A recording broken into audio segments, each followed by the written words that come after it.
আসসালামু আলাইকুম রহমতুল্লাহ বারাকাতুহু। দেখো, আরও 3-4 দিন আগে আমি তোমাদের বলছিলাম যে তোমরা সারা বাংলাদেশে যারা আছো, যার যার এলাকায় তোমরা 3-4 জন করে রাতে লাঠি সোটা নিয়ে পাহারা দিবা। অন্তত যেভাবে আড্ডা মারো সেভাবে মনে করো সারা রাত আড্ডা মারবা। আজকে হয়তো একদল 3 জন একটা টিম আছে কাজ করলা, পরের দিন আরেকজন কাজ করবে। এভাবে তোমরা কন্টিনিউ করতে পারতা, তাইলে হয়তো কি ডাকাতি ফাঁকাতিগুলো হইতো না। কিন্তু আলটিমেটলি এই যে জিনিসগুলো হইল,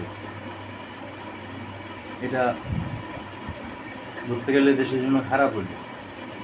কারণ এখন মনে করো এই যে পুলিশ ইয়াটি হাবি যাবি, ওরা বলবে যে আমরা নাই, এই কারণে এই টাকা টাকা তারা এই সাহসটা দিচ্ছে।